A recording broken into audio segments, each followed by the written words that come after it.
Salut à tous et bienvenue au Club des lecteurs congolais. Aujourd'hui, nous recevons pour vous deux personnalités de la diaspora congolaise. Comme nous vous avons promis, nous entrons en contact avec toute l'élite congolaise ici à l'étranger. Et ici en Angleterre, nous recevons aujourd'hui M. Papi Kouli et M. Paul qui vont nous parler par rapport aux opportunités pour étudier en Angleterre. Bonjour, Monsieur Papi. Bonjour. Comment vous sentez? Très bien, très à l'aise. Et comment va l'Angleterre? Ça va par le froid, mais tout va bien. À part le froid, donc la famille et des amis, tout va tranquillement bien. Tranquille en tout cas.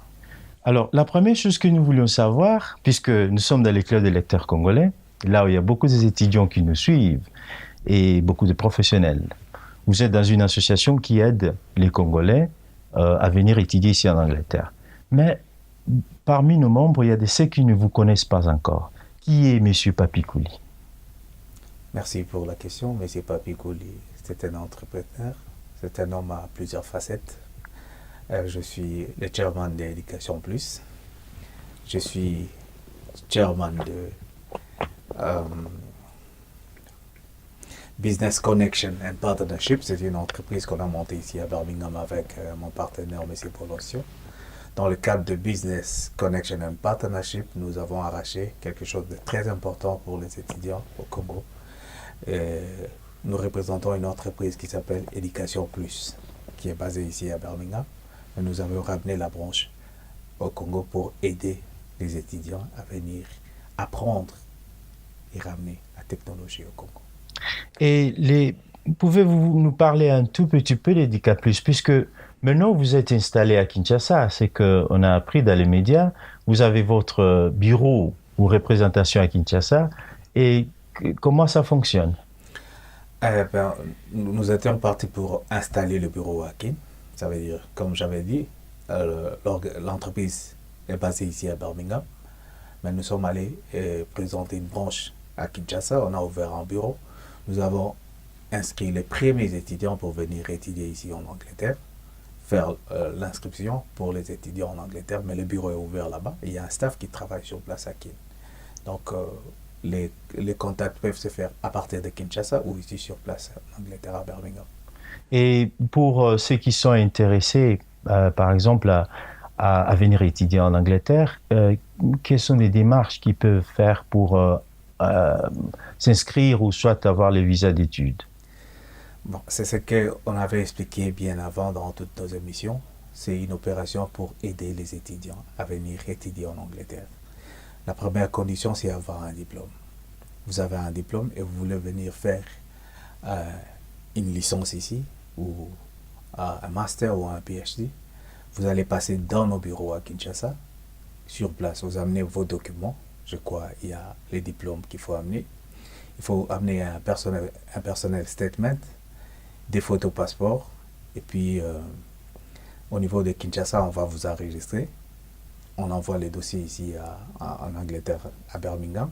Et la maison mère ici à Birmingham va s'occuper pour l'inscription et puis faire les démarches pour le visa pour les étudiants au Congo. Donc, à partir de Kinshasa, les étudiants amènent leur diplôme et leur crédential, comme on dit en anglais. Ils les présentent dans votre bureau et puis tout le processus, ils ne s'inquiètent plus puisque c'est votre représentation au Congo qui va suivre tout le dossier. Évidemment. Puisque au Congo, nous allons recruter, vérifier les documents. Quand on vérifie les documents, on transmet les documents ici, au niveau de l'Angleterre. Et sur place en Angleterre, on va encore vérifier les documents. Et si c'est conforme, on va envoyer dans des universités. Dès que l'étudiant a l'inscription, nous envoie le dossier au niveau de l'ambassade de la Grande-Bretagne. Et l'étudiant va se présenter pour les dossiers de visa. Alors, il y a une question que beaucoup de gens peut-être se posent. Vous savez, nous sommes en Angleterre. Pour étudier, faire les masters et la licence, ça demande beaucoup d'argent. Et comment, dans notre économie présentement, c'est difficile pour les étudiants à trouver assez de fonds pour venir étudier en Europe. Alors, comment est-ce qu'une fois arrivés en Angleterre, ils vont se retrouver pour payer leurs frais scolaires, bon, disons, d'université, et puis survivre quand ils arrivent? Merci pour la question. Les études constituent un grand investissement. Pour étudier, pour faire les grandes études, il faut investir. Puisqu'après les universités, après l'université, les diplômes, dès que vous êtes engagé, vous aurez un bon salaire. Donc il faut investir. Ça demande beaucoup d'argent. Mais en tant que Congolais, nous avons réfléchi, puisque les salaires au Congo, les parents ne pourront pas vraiment supporter leurs enfants. Alors on a une solution. Une solution ici en Angleterre. Quand on a un visa d'études, on est en mesure de travailler. Donc les parents pourront prendre en charge leurs enfants, mais dès qu'ils arrivent sur place ici, ils pourront combiner le travail et les études pour permettre à pallier un peu à ces problèmes. Ben, il faut préciser quelque part parce que nous avons l'impression, souvent quand on quitte le pays, parce qu'on a son diplôme graduat, on a l'impression que si on arrivait en Angleterre, on trouvera du travail dans le bureau. Est-ce que quel genre de travail ils peuvent trouver ici une fois ils sont sur place? Non, bah, je pense qu'ils doivent comprendre que la vie en Europe, c'est un sacrifice. Comme j'avais dit au départ, étudier, c'est un grand investissement. Il faut se sacrifier aussi. Quand ils arrivent ici, c'est question de faire n'importe quel boulot. L'essentiel, c'est d'avoir un peu d'argent, survenir à ses besoins et puis financer les études. Donc, ils doivent être préparés. La vie en Europe, comme on dit, il n'y a pas de saut métier. Ici, tout ce qu'ils pourront faire pourra ramener l'argent pour leur permettre de survivre en Europe. Donc, ils doivent être préparés pour ça.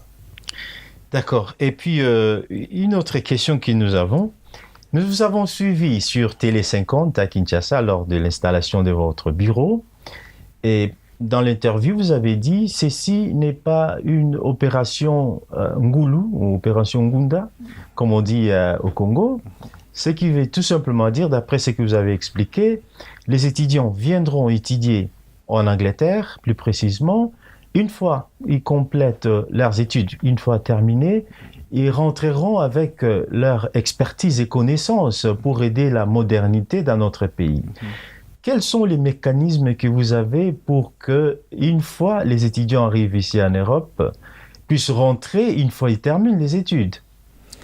Je pense que pour l'obtention des visas d'études, c'est par rapport aux années des études que vous allez faire en Angleterre. Si vous faites une licence, il faut vous donner un visa pour un nombre d'années pour votre licence.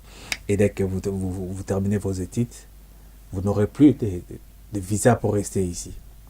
Et notre souci à nous, j'aimerais commencer par là, Éducation Plus, les soucis c'est aider les pays en voie de développement à former des cadres qui vont rentrer pour essayer de développer leur pays.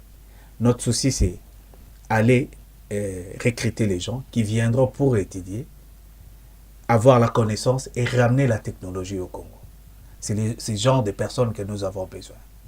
Comme j'avais dit dans mes précédentes interviews, il y a un phénomène qu'on appelle la mondialisation. La mondialisation, nous devons être préparés par rapport à ça, avoir des cadres qui vont venir apprendre la technologie et rentrer dans notre pays pour pouvoir aider les pays à se développer. Nous avons besoin des étudiants qui viendront étudier. Et pendant tout ce temps, Éducation Plus va encadrer ces étudiants. À la fin de leurs études, ça sera une autre étape pour ramener ces étudiants. On va s'arranger, travailler peut-être avec le gouvernement et les grandes entreprises, chercher à caser les étudiants après leurs études. Ça ne sert à rien, vous habitez en Angleterre ici avec moi, ça ne sert à rien de finir les études ici, avoir des grands diplômes et rester ici en Angleterre, alors que le pays a besoin de nous. Donc nous allons nous arranger, encadrer ces étudiants ici, et dès qu'ils auront leurs papiers, on va s'organiser pour les placer au pays. Voilà les soucis d'Éducation Plus. Alors par là, vous donnez une sorte de garantie aux étudiants pour dire que ne vous en faites pas, une fois vous terminez vos études, Educa Plus fera tout pour que nous vous accompagnions jusqu'à ce que vous trouviez de l'emploi, mais au pays pour participer à l'économie nationale. Évidemment, puisque Éducation Plus, ça veut dire éducation plus autre chose. Donc on s'occupe de votre formation et on va s'occuper de leur carrière au niveau du pays. Donc ça, c'est un travail qu'on va faire, qu'on a déjà commencé à réfléchir là-dessus. On va s'organiser pour travailler avec les grandes entreprises qui vont accueillir les étudiants qui vont sortir avec des grands diplômes d'Angleterre pour le pays, pour développer ces pays. Merci beaucoup, Monsieur Papi. Merci. Et nous sommes très contents de vous avoir et de ce que vous êtes en train de faire pour la République. Et voilà, c'est la première fois, mais je crois que c'est pas la dernière fois. Nous nous rencontrerons pour parler des sujets en ce qui concerne les études et la diaspora congolaise. Merci. Je vous remercie.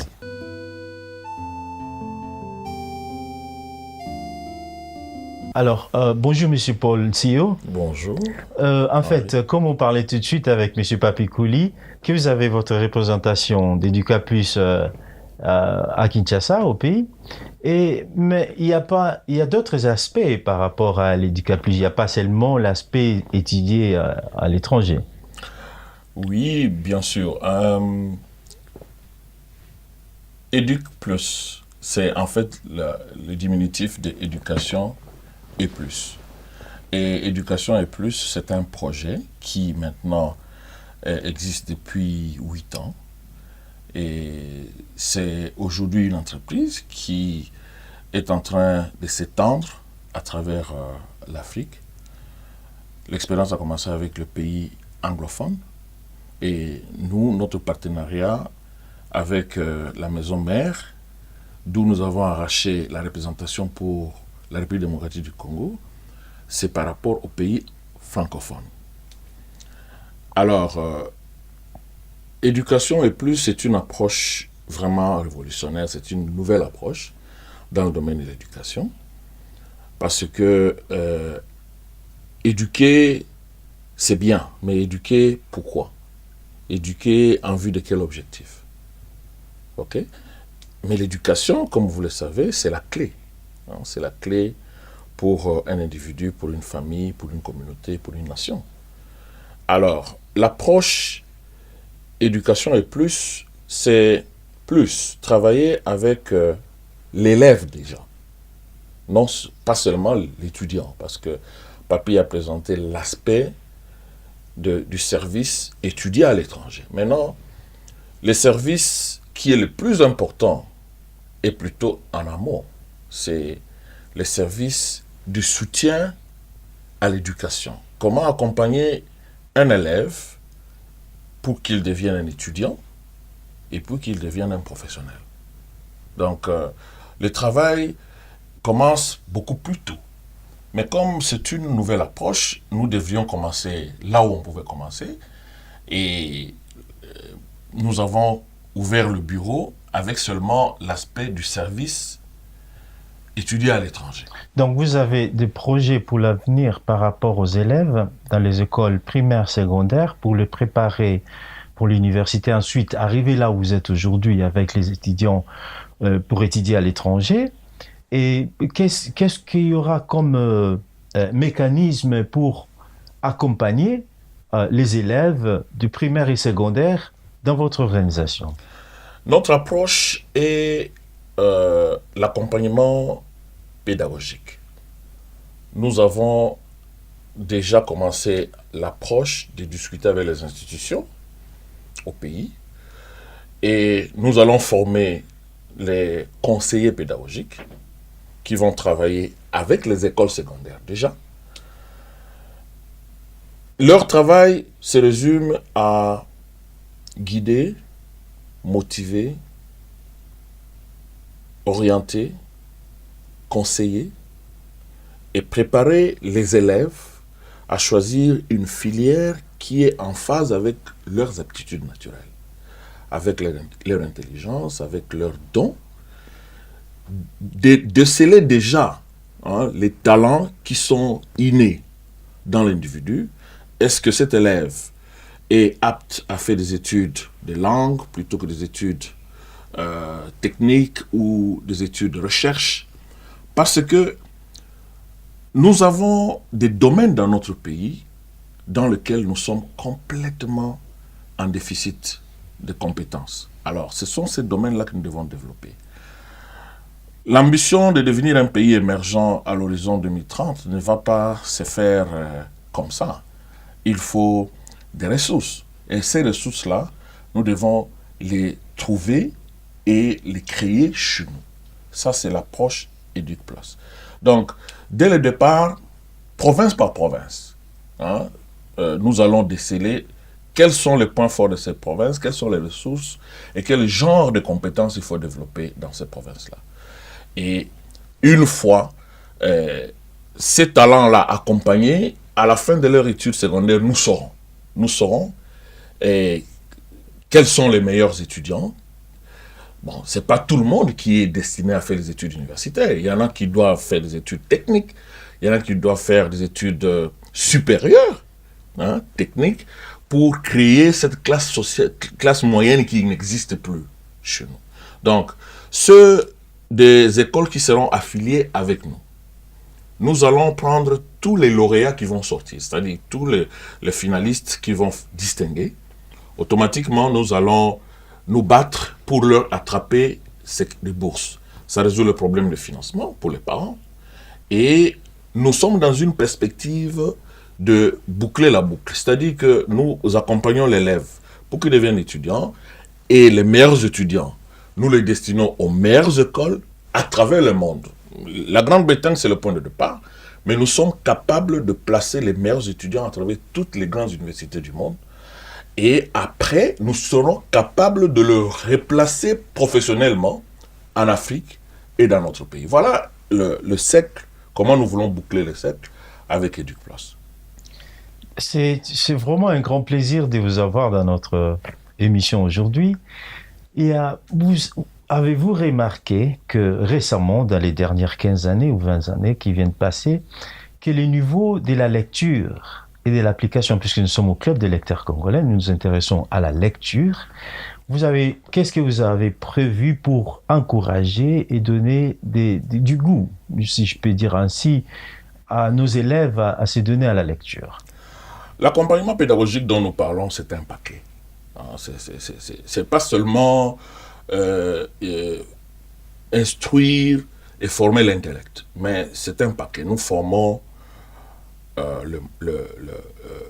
l'élève moralement, nous le formons éthiquement, nous le formons centré sur les valeurs du respect des biens publics. Et cela ne peut pas venir comme ça. Il y a tout ça compte. La lecture, ça c'est la clé. Parce que l'enfant va lire. Pour apprendre, il doit savoir lire. Donc, l'accompagnement pédagogique dont nous parlons, c'est un tout. Et cela ne se fait pas seulement basé sur ce que nous connaissons. Dans les écoles, peut-être les gens ne connaissent pas, dans les écoles, même dans les périphéries et dans les milieux défavorisés, il y a de vrais talents là-bas. Ces instituteurs, ces professeurs qu'on ne connaît pas, ils connaissent beaucoup de choses, mais personne ne leur donne l'opportunité de s'exprimer. Ça, c'est notre démarche. Nous allons aller, pas dans les grandes écoles qui sont déjà connues à Kinshasa, par exemple, Athénée de la Gombe, Boboto, non, nous allons aller dans les zones arriérées, inconnues, là où les écoles ne sont même pas connues. C'est là-bas que nous allons booster, que nous allons créer l'émulation, tu vois, entre ces petites écoles-là qui ne se connaissent pas, qui ne sont pas connues.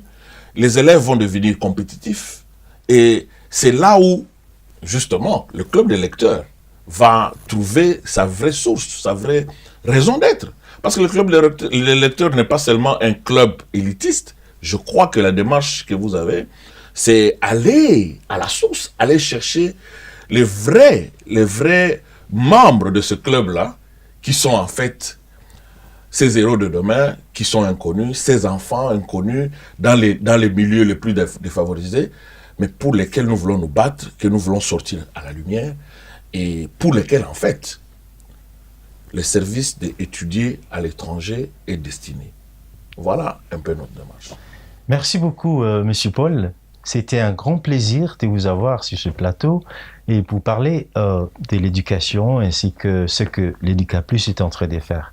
C'est pour la première fois qu'on se voit. Je crois que ce ne sera pas la dernière fois. Nous chercherons toujours à vous contacter pour parler des sujets intéressants par rapport à l'éducation ainsi que la lecture. Merci beaucoup. C'est moi qui vous remercie.